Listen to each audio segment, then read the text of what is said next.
हम लोग क्या देख रहे थे? इलेक्ट्रॉनिक विन्यास। आज क्या देखना है? मुझले वैज्ञानिक की भी जिक्र करनी है। तो अब तक हमने क्या देखा कि परमाणु में क्या है?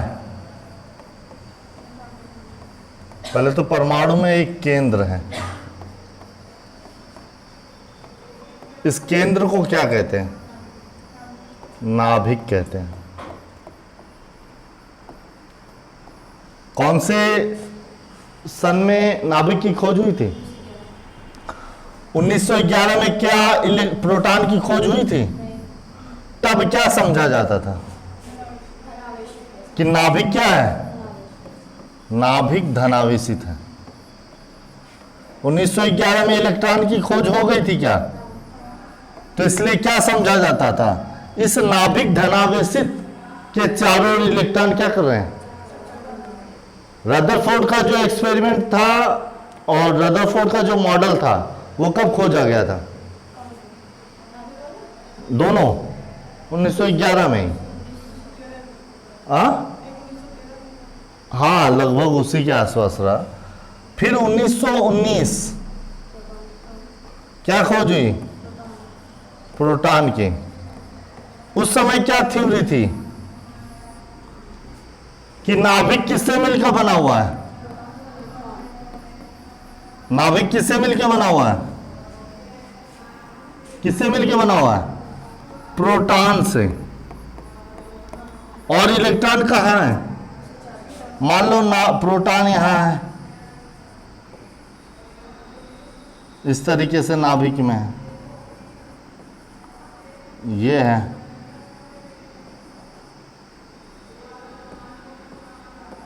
ऐसे ऐसे छोटे छोटे, और इलेक्ट्रॉन इसके चारों ओर यहां चक्कर लगा रहे हैं। और जो नाभिक के चारों ओर कक्षाएं हैं उन्हें सेल कहा जाता है। केएलएम वाला सेल आ गया। 1913 में तो बोर ने बताया था अपना एटॉमिक मॉडल। 1913 में बोर ने एटॉमिक मॉडल, परमाणु मॉडल बताया था। तो यह पता चला कि नाभिक के चारों ओर कई कक्षाएं हैं, उसमें इलेक्ट्रॉन चक्कर लगा रहे हैं। कितनी संख्या में इलेक्ट्रॉन चक्कर लगा रहे हैं यह भी बोरबरी के नियम के बाद पता चल गया। बाद में फिर 1900 कंफर्म करिए, नहीं कंफर्म करिए, तो 23 क्या बोले आप?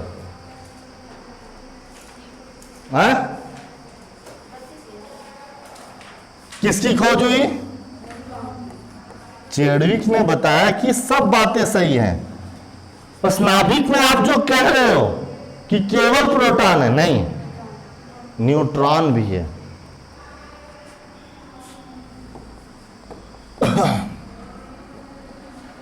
न्यूट्रॉन भी है, ये उदासीन है, ये दिखाई नहीं दे रहा है, लेकिन इसका अपना द्रव्यमान है। 1932 से पहले नाभिक में प्रोटॉन का जिक्र होता था, और यह पता था कि नाभिक का जो समस्त द्रव्यमान है वो लगभग परमाणु के द्रव्यमान के बराबर है। इसलिए नाभिक को ही न्यूक्लियन और नाभिक यानी परमाणु भार माना जाता था, और यह कहा जाता था कि जो परमाणु, जो तत्व का गुणधर्म है वो परमाणु भार के द्रव्यमान क्या है? अनुक्रमानुपाती है, और ये प्रोटॉन की संख्या या जो होता है उसकी दुगने के लगभग बराबर होता है। बाद में ये पता चला नहीं, न्यूट्रॉन भी है। आप न्यूट्रॉन को अलग रखिए, प्रोटॉन को अलग रखिए, तो द्रव्यमान भी दो हिस्सों में बढ़ गया, प्रोटॉनों का द्रव्यमान और न्यूट्रॉन का। इन दोनों का योग अब परमाणु का द्रव्यमान कहलाने लगा। फिर आती है एंट्री किसकी? मोजले की। कौन से सन में? पता कर लेना।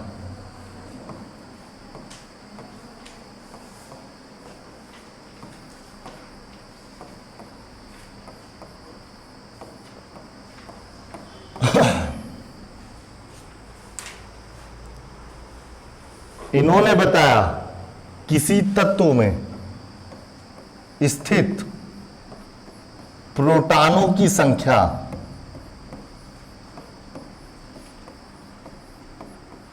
उस तत्व का परमाणु क्रमांक कहलाता है।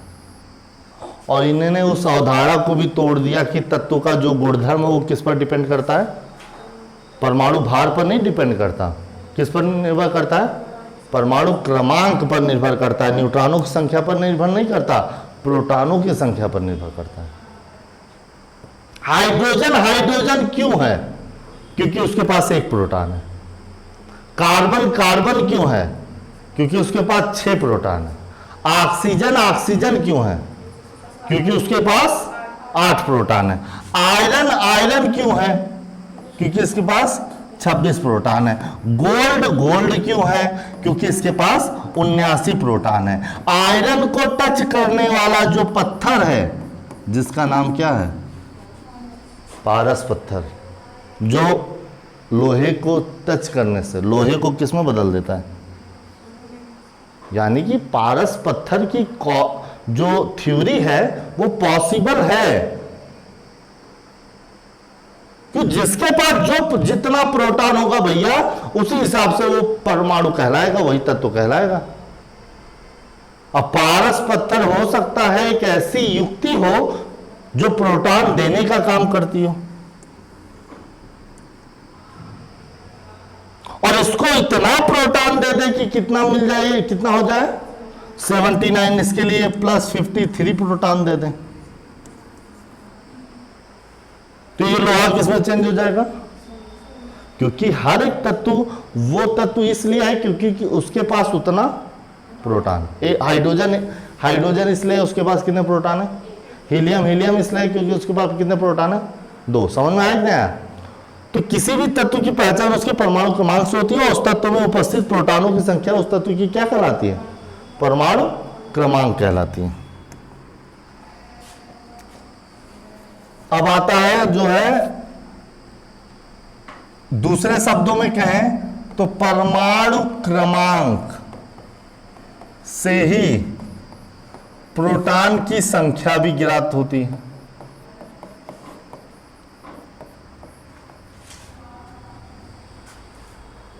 कहा जा रहा है हाइड्रोजन का 1 परमाणु क्रमांक, हीलियम का 2, लिथियम का। अच्छा, इसको जो परमाणु क्रमांक है ये तत्व के संकेत में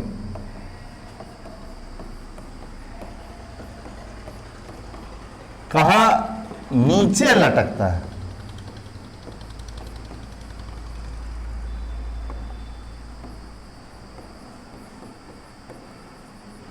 इसे जेड से प्रदर्शित करते हैं भैया। किससे? जेड से। मान लो यक्स तत्व है तो जेड यहां लटकेगा, जैसे इसमें।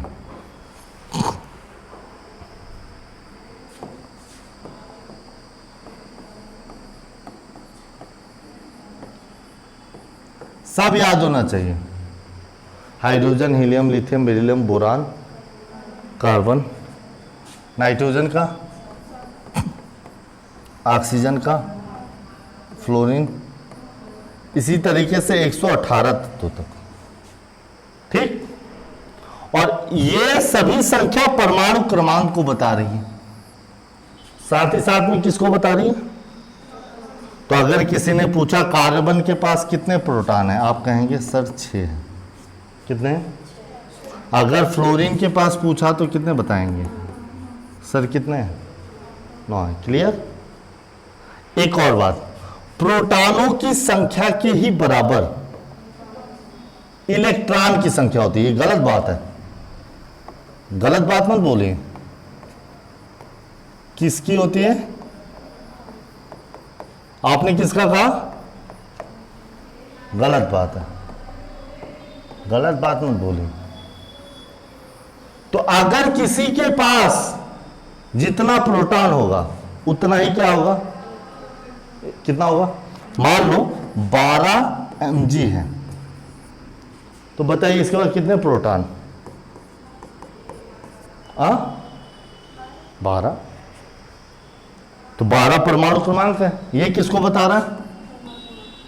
परमाणु क्रमांक को बता रहा है। ये नहीं कहना कि ये प्रोटॉन बताए, परमाणु क्रमांक।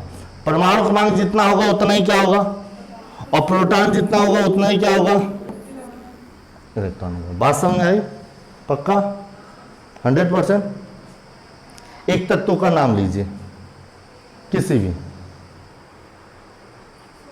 सोडियम, सोडियम का परमाणु क्रमांक कितना होता है? तो बताओ इसके बाद कितने प्रोटॉन, कितने इलेक्ट्रॉन, कितने न्यूट्रॉन? हाँ हाँ, न्यूट्रॉन हमको नहीं पता, आगे सर आप बताएंगे तब पता चलेगा। अभी मुझे 2 चीजें पता चल गई सर, इसके पास 11 प्रोटॉन है, 11 इलेक्ट्रॉन है। न्यूट्रॉन का मुझे नहीं पता। अब मैं अभी आप जब बता देंगे तो ये भी मैं बता लूंगी। बोलो हाँ पक्का? तो चलो देखें। अब आता है एक शब्द, द्रव्यमान संख्या। इंग्लिश में इसको मास नंबर कहते हैं। क्या कहते हैं? और एक और शब्द है इसका, न्यूक्लियन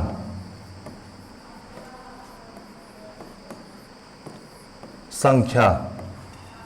इसको इंग्लिश में न्यूक्लियन नंबर कहते हैं। क्या कहते हैं? Nucleon number. ये अगर ये तत्व है और यहां परमाणु क्रमांक लटका होता है तो ये संकेत में ऊपर स्थित होता है और इसे ए से प्रदर्शित करते हैं। किससे? ए से। जो द्रव्यमान संख्या है वो असल में नाभिक में स्थित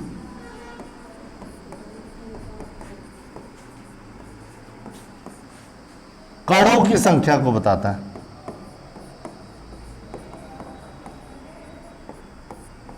और नाभिक में कौन स्थित है?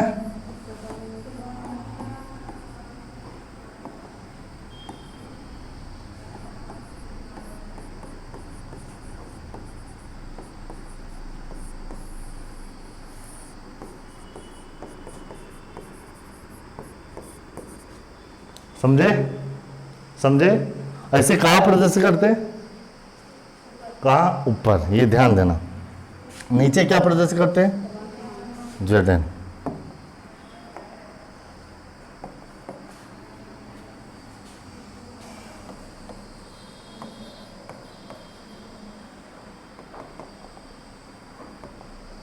जैसे 1H1,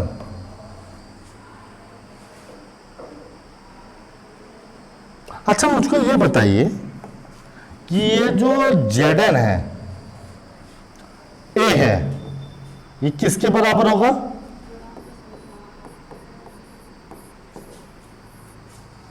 प्रोटॉन प्लस, और प्रोटॉन परमाणु क्रमांक को बताता है। तो मुझे यह बताइए कि अगर मुझे न्यूट्रॉनों की संख्या ज्ञात करनी है तो मैं कैसे ज्ञात करूंगा?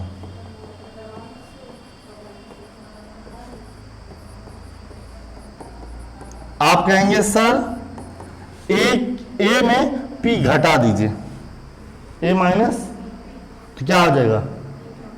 तो न्यूट्रॉन की संख्या यानी द्रव्यमान संख्या, ए माने, और पी माने प्रोटॉन संख्या। प्रोटॉन किससे मिल के प्राप्त होता है?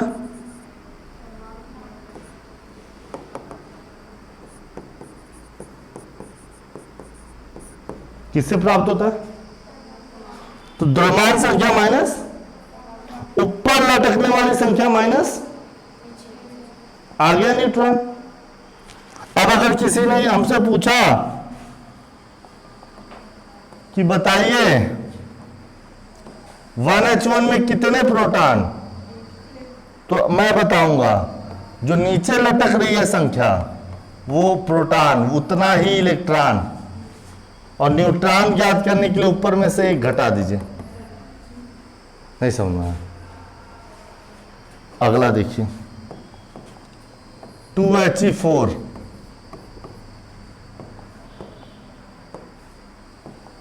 कितने प्रोटॉन, कितने इलेक्ट्रॉन, नीचे लटकने वाली संख्या, और यन ऊपर माइनस नीचे, नहीं समझ में। तो बताओ 11 यानी 23 का क्या होगा?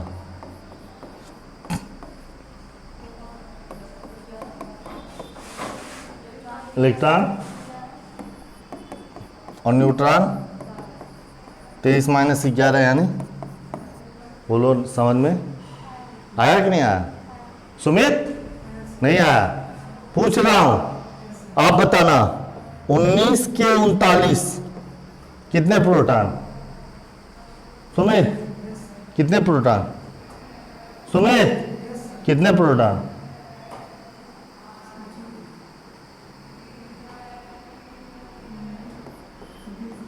उन्नीस।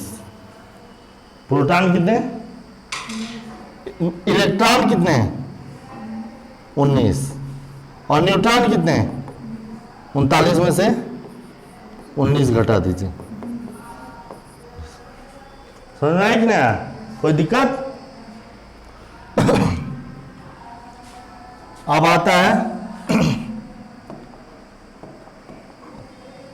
समस्थानिक।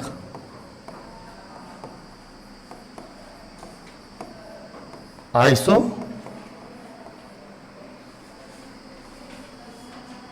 टॉप्स।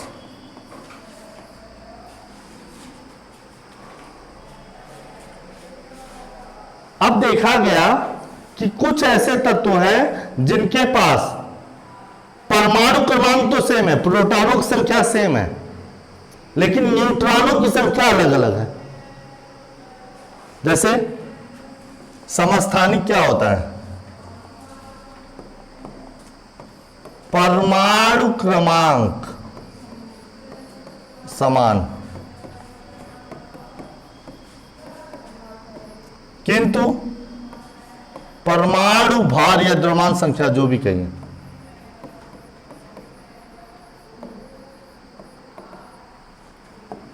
इसको आप परमाणु भार भी कहिए, कुछ भी कहिए।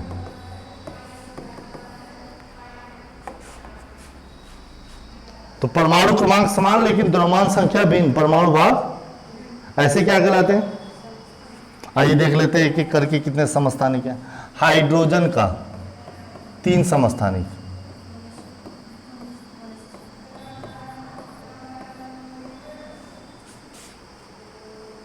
हाइड्रोजन के 3 समस्थानिक। हाइड्रोजन, इसका नाम हाइड्रोजन है, इसका नाम ड्यूटोरियम और ट्राइटेरियम है ना।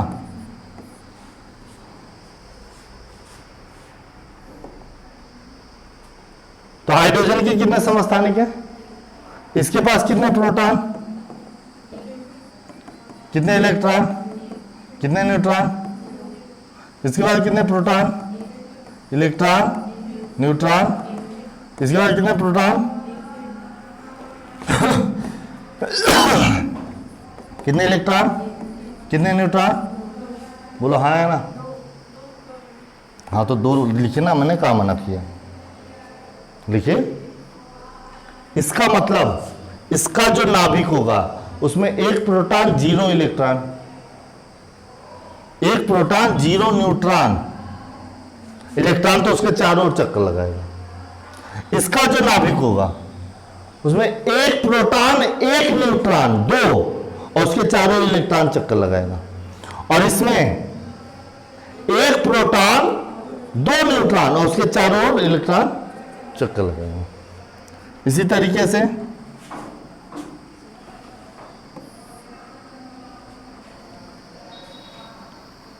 बेरिलियम के, हीलियम के 2 समस्थानिक, 2He3 2He है ना। लिथियम के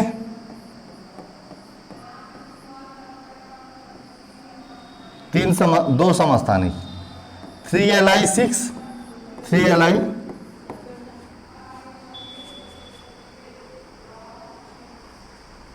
बेरिलियम के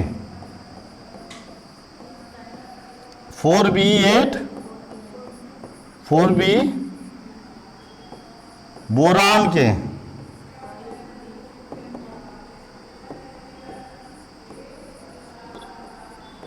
5b, और कार्बन के 3 समस्थानिक 6c12, 6c13, 6c14। नाइट्रोजन के 2 समस्थानिक 7n13, 7n14। ऑक्सीजन के 3 समस्थानिक 8O16, 8O17, 8O18। फ्लोरीन के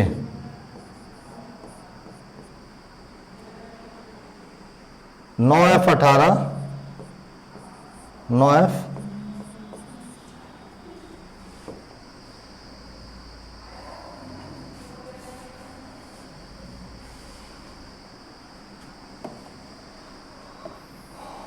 नियान के 1,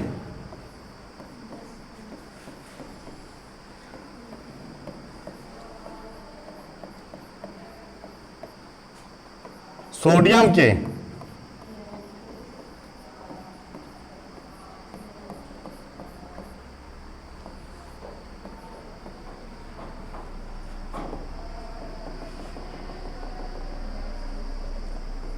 बस। मैग्नीशियम के 1,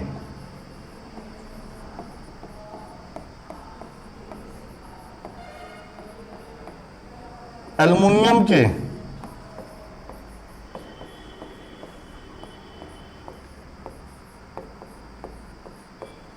कोई दिक्कत?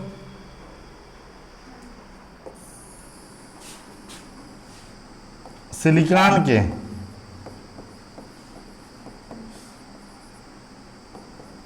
फास्फोरस के 1,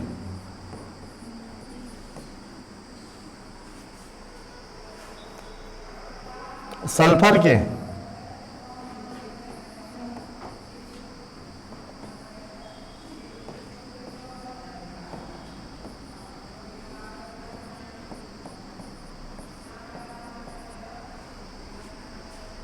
क्लोरीन के 1,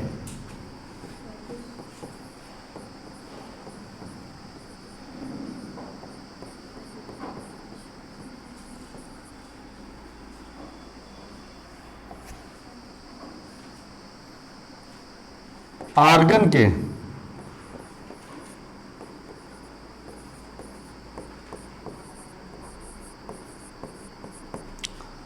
पोटेशियम के 1,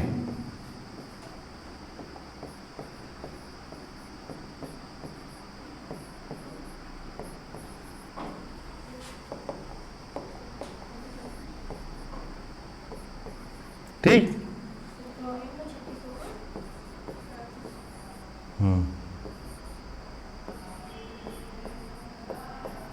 ठीक, तब गिना होगा। एक और ले लीजिए, जो कह रहे हैं वो लिखिए, ठीक है। ये हो गए। इनमें देखेंगे नीचे वाली संख्या समान है, ऊपर वाली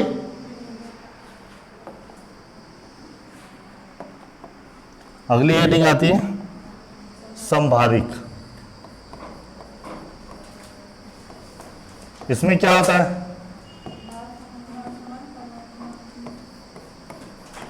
परमाणु क्रमांक भिन्न भिन्न होता है।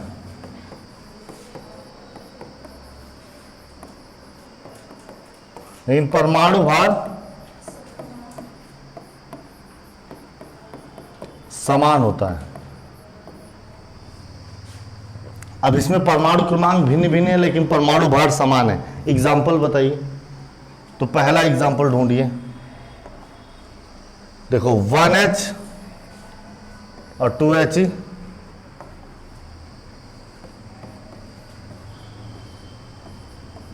बोलो एक दूसरे के समभारिक हैं कि नहीं है? परमाणु भार समान है और परमाणु क्रमांक। दूसरा एग्जांपल,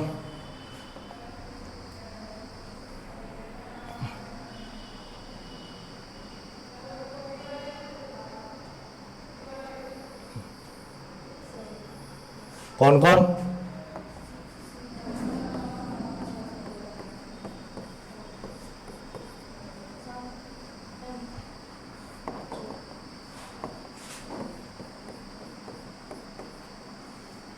बोलो परमाणु भार समान है।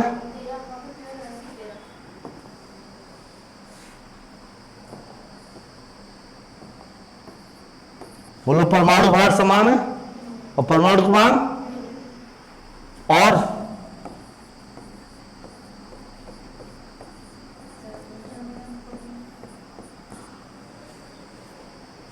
कोई दिक्कत?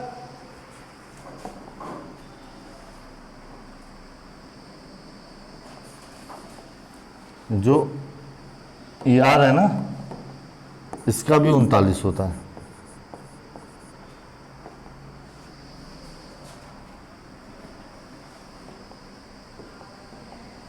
चौथा 7 या 14, 8 हो 16, 8 हो 17, 8 हो और 9F।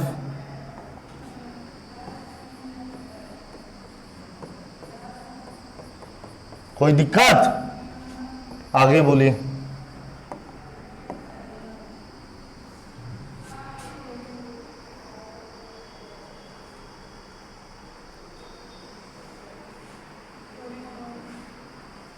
किसका?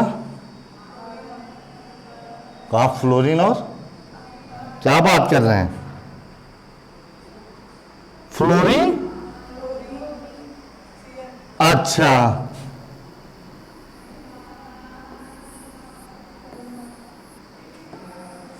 क्या हो जाएगा?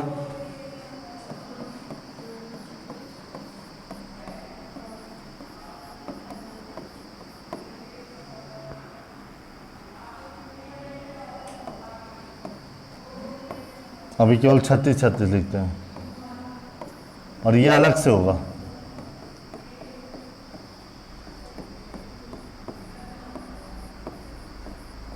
कोई दिक्कत? और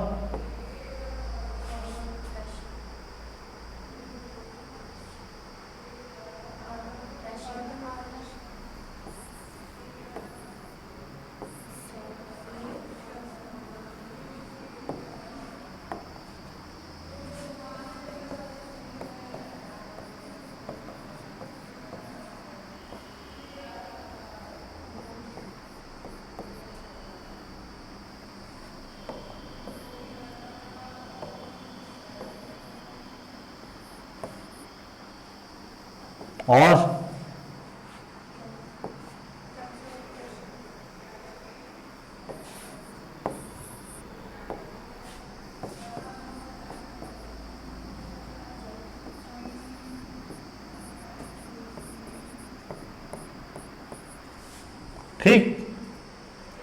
अब इसके बाद अगली टॉपिक आती है सम न्यूट्रॉनिक। क्या आती है?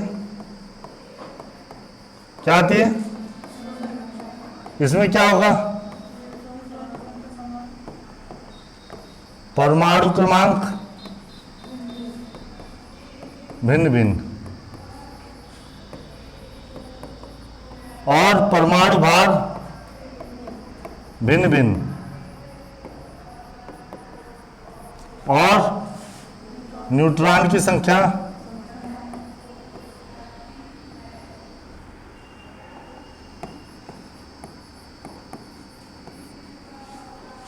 ठीक। आइए ढूंढिए किसका परमाणु क्रमांक और परमाणु भार भिन्न भिन्न है, लेकिन ऊपर में से नीचे घटाएं तो समान आ रहा है। आप कहेंगे सर 1H3, बोलिए, और 2He4। कोई दिक्कत? 1H2 और 2H3